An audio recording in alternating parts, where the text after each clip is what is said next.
Evening,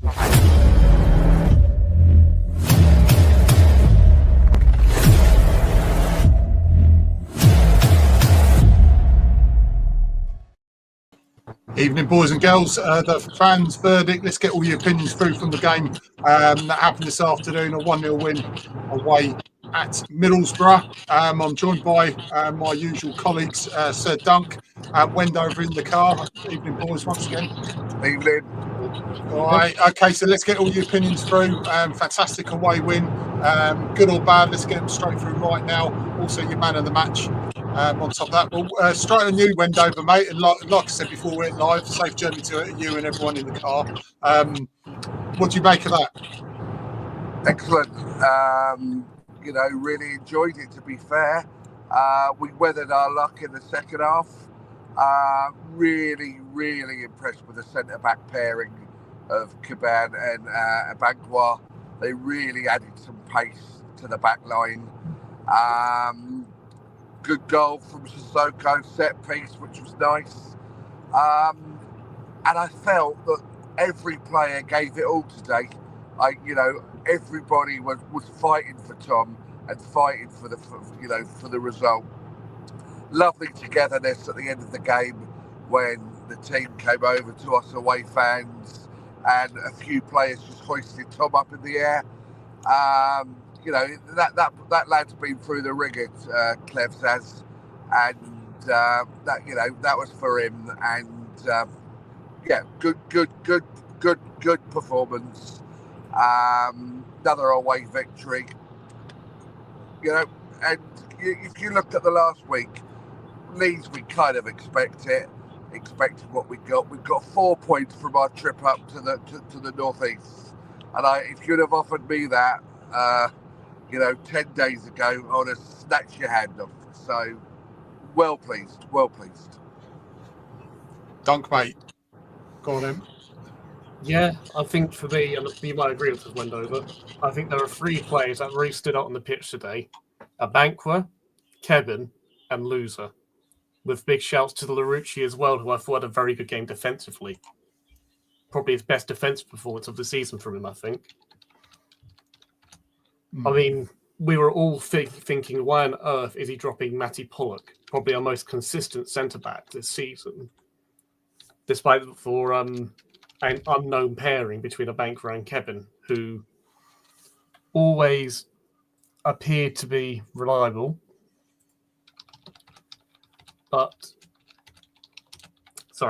Kevin, who was very highly rated by Toulouse, were furious they lost him, but we've not seen anything from him till now. And what a first display that was from him. I know, Pidge, I'll let you jump onto this point. There was one point you were quite miffed with Kevin for doing, one pass aside. But otherwise, that was probably one of the hardest games I think we'll see out pressure-wise this season. And they look really accomplished doing so. Pidge? Yeah, exactly. I'll go straight to Greg in a second. Just shout out a few comments, and we'll get to that as well. And we'll get Greg's opinion on that. Yeah, nice jacket. Yeah, yeah, that's from Lucy. Chris saying, "Hi, all. Does that mean Gone staying up now? Then I think that's what Greg said. I'll put Greg back on. We've played clubs like Preston and stuff before. And Caden says, I was very shocked to see Pollock not in the team, but I was very impressed by Kevin Banqua's pairing today. Well, the thing is as well, yeah, we'll get onto that error. I mean, apart from that, the whole display was excellent. I was really delighted. I thought both of them with the one error, but I'm only highlighting it for the fact that it seems to happen once a game. But apart from that, that centre-back pairing was excellent. I was really impressed with it. I thought, you see the interview after as well, they seem to already be on the same page, even though it's been one game, and they enjoy working with each other, and they seem to be much more comfortable, especially with the goalkeeper, especially with our new keeper at the back as well. Sound is muffled, apparently. I don't know why that is. Right, okay, so Dunk, get onto that, mate. We'll get Craig's opinion on it as well. Yeah, I think that was probably Selvig's most busiest game in shot stopping wise, even more than Leeds in some ways. Or at least the importance of it. But against Leeds, nearly every shot he didn't stand a chance against, whereas today each shot was savable and he kept his composure. Something I've noticed compared to Batman and Bond, he stands up a lot. He stands up and waits a lot more for the shot. He doesn't go early. So, for example, I remember against Leeds, they had a shot early on, and he waited. He doesn't guess. And occasionally, if you go early, it'll work, but more often than not, it'll backfire, especially championship level. So I think he brings a nice amount of composure. 1 or 2 passes went out today, but most of his passing was on the mark again. And I was a little bit concerned about one parry from a shot, but everything else he handled quite confidently. I think compared to Batman and Bond, if you look at his how he communicates to his defense, he's not shouting like Batman does, where he's really sort of having to throw his voice around. He doesn't seem to be that style of screeching keeper. He seems to be a lot more calmer, and I think that transmits. And I think that also helps having a Banquo and Kevin, who are the one thing Pollock lacks is real pace. He reads the game well. He's a brilliant, committed defender, and we're better off having him in the team. But the one thing he lacks is recovery pace. And between Kevin and a Banquo, they both have pace to burn. They're both physical units. And it's something where now we saw with Kelechi Iheanacho, who didn't look great today, and we were looked quite heavily, but a point behind where he did get in behind, but a Banquo had the pace to get back and cover it. The same with Kevin on the other flank. And it makes such a difference because we can play that a little bit higher and we take a little bit more risk with the ball as well to help try and pass through a press. And it was a little bit touch and go at points, but overall, it looked really promising there. You can make an argument that it should be Kevin and a Banquo come next week as well on that showing. True. Yeah, pull up that video, mate. So, yeah, one moment. Point. I'll get Greg. Greg, I'll put you on mic, mate, and then every time you don't speak, turn your mic off, mate. If that's all right. Yeah, mate, it should be on. Let's see. That's right. I'm just getting up. It's on now. It's on now, mate. All right. So when you're not getting up, I know what you're turn after. it off, all right? Greg, yes, mate. Yeah. Oh, mate. Right, here we go. Is this what you're after? Yeah, go for it. So I'm going to pull that down. Do you want to break it down, Pitch? Or want to watch the whole thing first? No, you. Yeah, go on then. The thing is, though, when you're looking at this now, and this is like I say, this is the only negative. Apart from that, I thought both of them were excellent. This is a problem we're getting every game. So this is not a direct criticism of Kevin. I think they were so insistent on playing from the back, but all you got to do is you've got Larouci there. All he's got to do is turn his back. He's got Larouci. He's already up against it because he's got his back turned forward, beyond forward, and he's not looking towards where he needs to go. And the one golden rule you say as a centre back: don't play it across goal.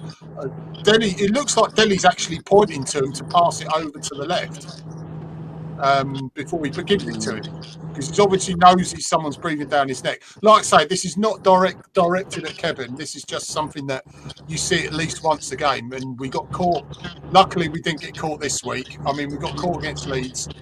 Today we got away with it, so that's all that matters at the end of the day, and we ended up winning. So stuff like that, we correct that, we'll be absolutely fine. But I think the attitude in the side over the last few games, and I totally agree with Tom, has been excellent. I mean, the attitude has been really, really good. I'm really, really impressed with it. So yeah, with the Pollock situation, yeah. But Greg, mate, from the last few games, I know a lot of people, quite rightly, I can understand why they said it. We weren't going to get any points, but that's now 4 points. Could have been 6, but that's 4 points out of the last 2 really, really tough away games, mate.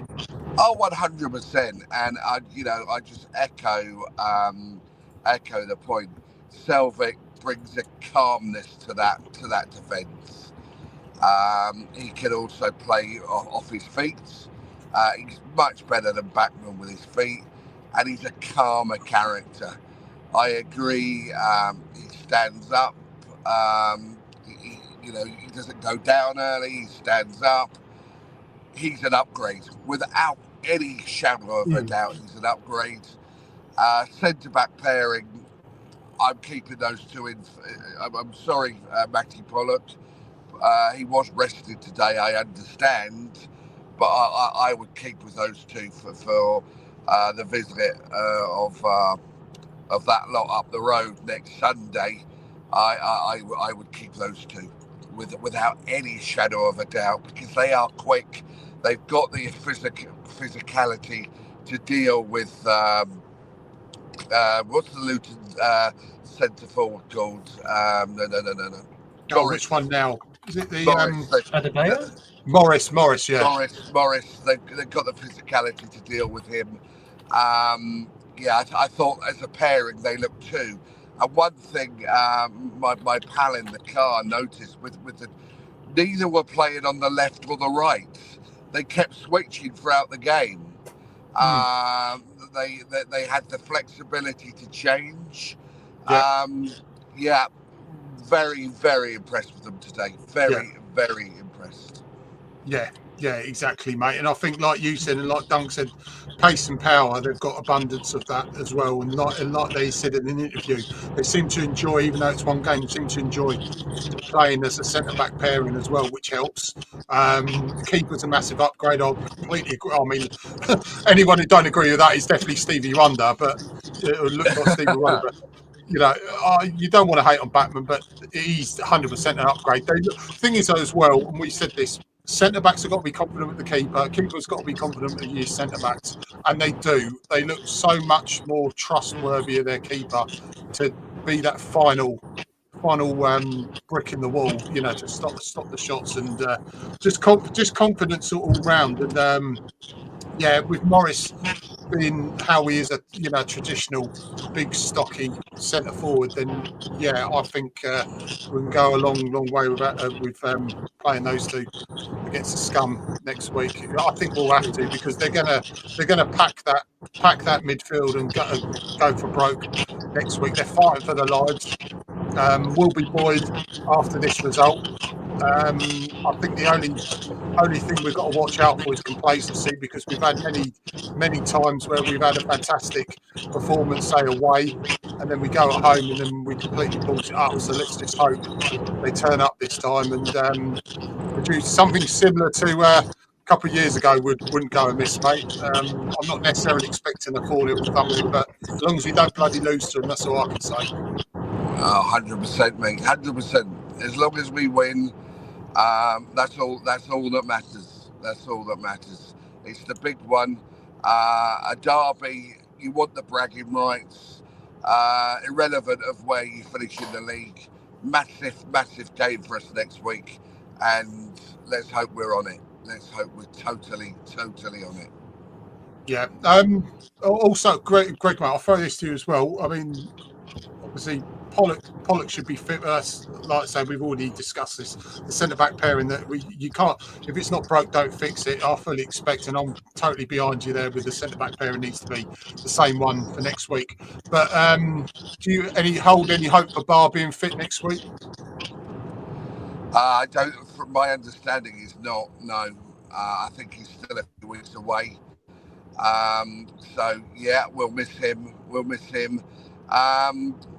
Sissoko did all right out wide today, though. I understand he went off with a hammy.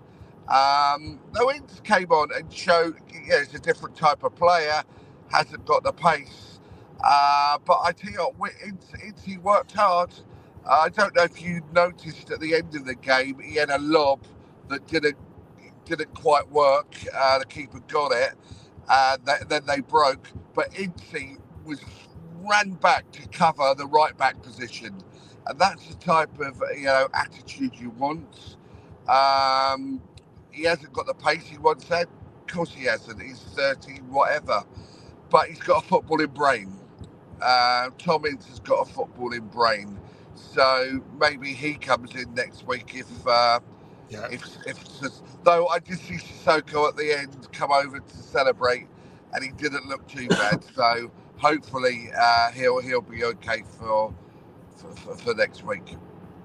Yeah, like I said with Greg Dunk, you know, these are 2 away wins now. Okay, there's a mixture of opinions coming through from Tuesday's game. They were miles better than us, but also we weren't exactly the greatest Tuesday as well. But we'd say form goes out the window, but you'd rather approach a derby with a win and them struggling how they are than the other way around, wouldn't you?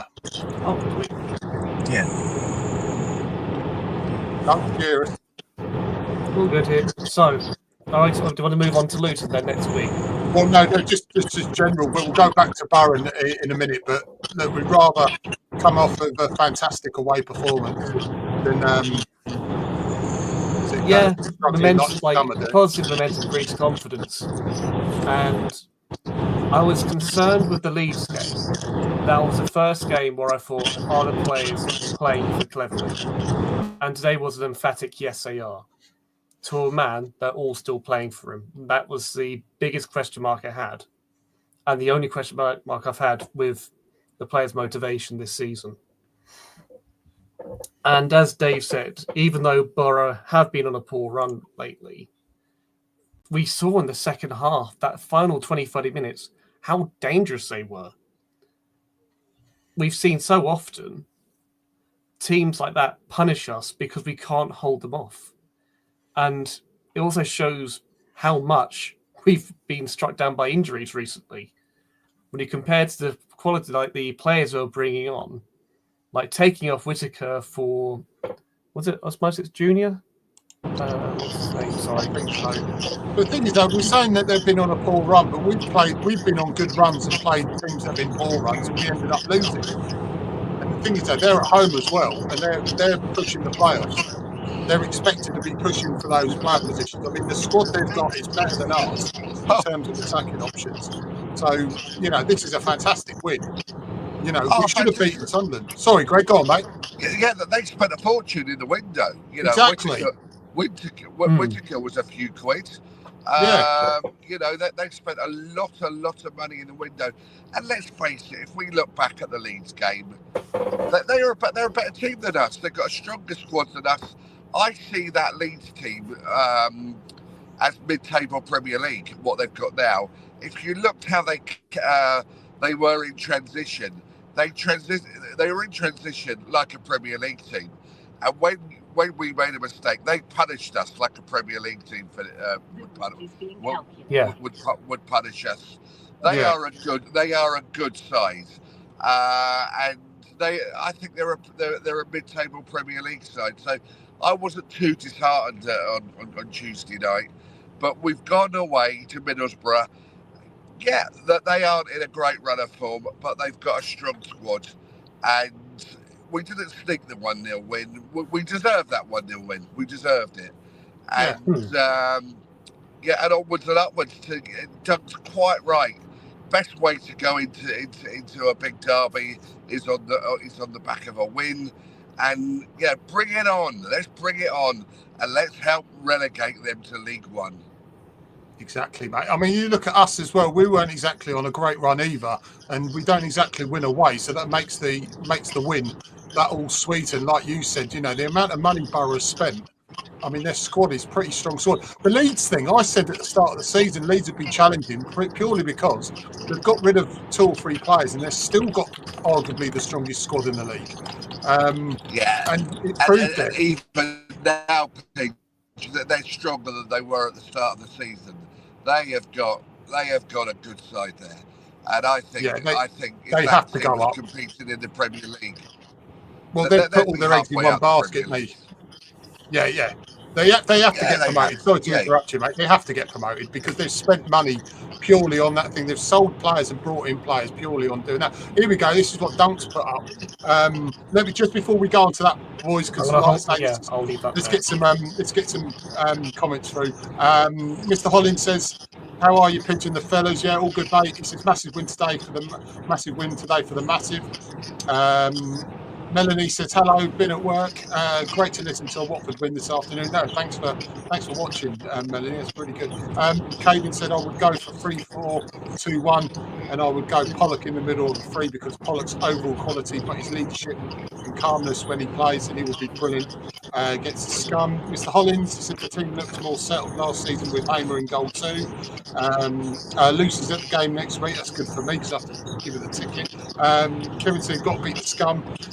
Dave, like I said, we've already said, but he says, evening boys, great win today, although Boro on a poor run lately. Halsey, here he is, he's here. He says, evening guys, great result. He said, is Wendover in Dino's cell after lights out? We will confirm that in a minute. Kevin's saying the funny thing is we've been on a horrendous run, but we're still 3 points outside the playoffs. So that's another way of looking at it. And Kev's saying excellent win. So yeah, go on, don't take it away, mate. So I was just reading out comments. That's all right. Just bringing up to make your point about the transfers made earlier. So you can see Middlesbrough had a very busy window. They had Tommy Smith, one of their big defenders, retired due to injury. You can see that Lasse left for Atlanta as well. Isaiah Jones to Scum Town, a couple of others. Matt Clark, who I was hoping we'd get on the other side of the transfer window, so that's our centre back, went to Derby. So quite a few first team players did leave, but they've also got in Whitaker, Edmondson, Illing Jr. on loan, Kelechi Iheanacho mentioned on loan, Giles, Travers in goal, who didn't actually look too bad today, I thought, for them.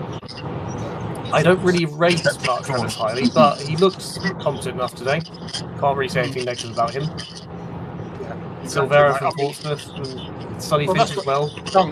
That's what Window was saying, mate. Sorry to interrupt you again, mate. That's what right. Window was saying, that look at the amount of money they've spent and look at the players they can afford on things. But they're not exactly got Premier League money either.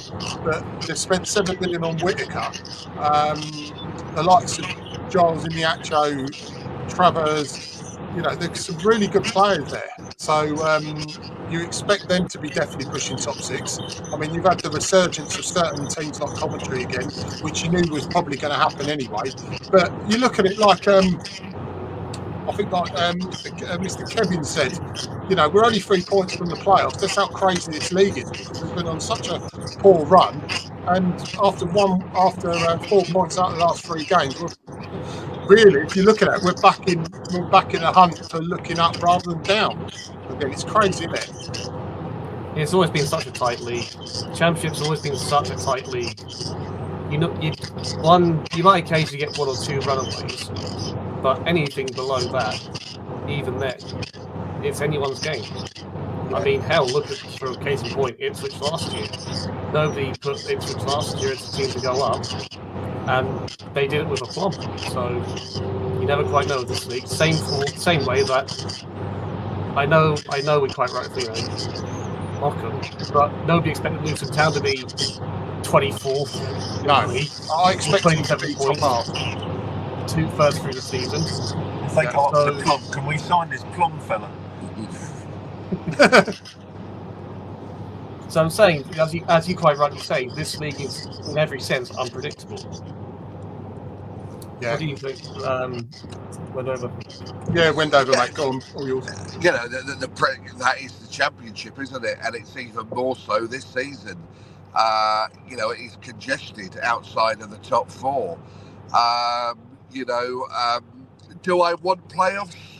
If we get them, yeah. Do I think we would be competitive in the playoffs? I'm not too sure.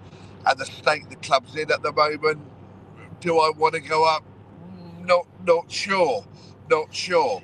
But you're going to take it if you're given it. But look, Tom Soodham, absolute wonderful job. He's been really, really supported by us, the fans, because it looked like a few weeks ago the owner wasn't. We've given the owner no choice but to stick with him, and they're playing for Tom.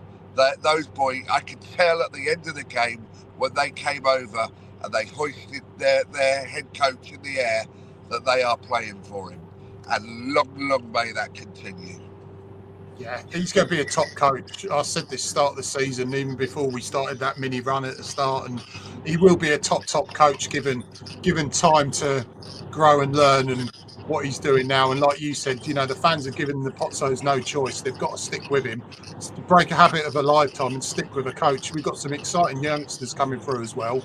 So the future's bright, mate. I mean, like we said, we're not going to get relegated. So let's just, we've taken that first step now. Should amassed enough points now to stay up. So what's the next challenge? And that's obviously what Tom's going to put to the team. Can you push on now? Can you finish as high as you can, and then we can build on that next season? Yeah, without a doubt, we can build on that next season.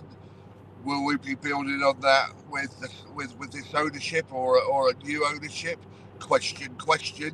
I don't think you're going to see a major investment into the squad under this ownership. I possibly think this owner is checked out. You've got the non-dom rulings from that's coming from the new government. He's not spending too much time in the UK. So let's see. The fact that we haven't invested in the window might be a good thing actually in the long run, because if you're selling your house, I think I've said this before, you're not going to replace the taps in your bathroom with gold ones, are you? You're going to keep the ones you've got. So yeah, if we can have a strong finish to the season, potentially maybe change ownership in the summer or sooner or whatever. It's all looking, it's looking promising. Brilliant, mate. Dunk, you got something that you want to show? Not this time. I just see you see the right. box waving about. Not this time, no. Just shout out to everyone. Tomorrow night I'm on a long night shift, so there won't be TMA Sunday Night Live. But we'll see you back next week. We'll obviously do a preview on Saturday, and then Sunday we've got TMA Sunday Night Live, where we'll talk about the scum game and any other topics you want to talk about. But Greg, has your prediction changed any different from the last couple of games, or do you think we're still going to finish where you said originally 3 or 4 games ago? The start of the season, I said anywhere between 6th to 10th, 11th, 12th, and that's still where I think we're going to finish.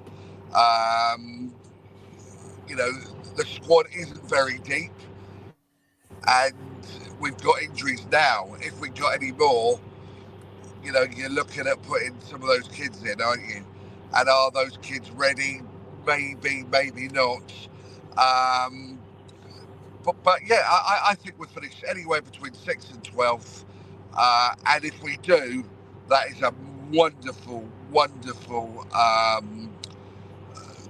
Cleverly has done wonders. If we were to finish between 6th and 12th, let's not forget, many at the start of the season had us down to be relegated. Well, we're going to be far from that, and just to repeat, 6th to 12th would be a great return. Yeah. Melanie's saying, I'm glad I'm not the only one that works odd hours, Pitch. Yeah, exactly. Rota's changing soon, but no, it's brilliant. I love the job. But yeah, you got to wait another Sunday to see Moogs in his lampshade. So it's honestly, Melanie, it's worth the wait. Honestly, that's the only reason I go live with him. So, Dino, if he's watching, good luck for the move, mate. We've finally been deported from Finnicroft Road. He's gone further afield. So hopefully he'll be live next week if we can get rid of the Tesco Wi-Fi, and then we'll find out how he's been going on, or he's escaped the Turkish prison again. Halsey said, do we really need to go up though, other than the mega money? We want to disappoint with another relegation battle. But the thing is, though, Greg, you're absolutely spot on, mate. Dunk, I'll get you on thing because I'm rambling on, mate. I do apologise, but I can understand what you mean, mate. You can't choose when you're going up, but also financially that will help us. But then you've got the other flip side where we're going to have a really shit season, possibly. But you can't choose it. Can we get excited of the playoffs? Absolutely, mate. I would add, if we went up and the club is for sale, it might make the owner greedier with his expectations of what he wants from the club. So maybe not going up might be a good thing. Question.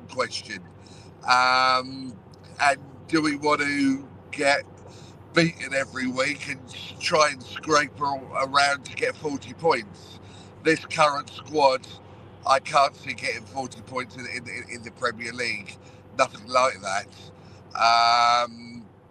So if we finish 6th to 12th, I'd be more than happy. I think, go on, mate. I'd say that. I'm going to say no. Like, if we went up, it will then help us clear out external debt. It will then help clear out in owner debt, which will then lower the overall asking price. If he's looking just to cover his losses, make a small profit, and then move on, going up would actually help on that front quite a lot, because then you can clear out the debts. You can then manage. The man would just increase his evaluation. If we're a Premier League club, he would increase his valuation. So, to an extent, but he's having to put prices out of anyone looking in the Championship because of the current one. So it's always, to an extent, I agree. Naturally, if you're in the Premier League, your value will go up because you're in a much wealthier economy, like relative to other clubs, and financial state of the Premier League. But I agree. Yeah. I agree. Nobody's going to say no to the Premier League. However, we've currently got an owner, I think, with a motivation to sell. For the first time, he's got a motivation to sell. I.e., he can't come to the UK as much as he used to. His father's getting older. He's needed in Italy to run Udinese. I feel that the time is right for him to move on. And yeah, look, I do think he would increase the valuation in the Premier League. He would probably be entitled to. But we'll see what happens. We'll see what happens. Yeah, exactly, boys. Massive thank you to everyone who's commented. Let's see what else we've got.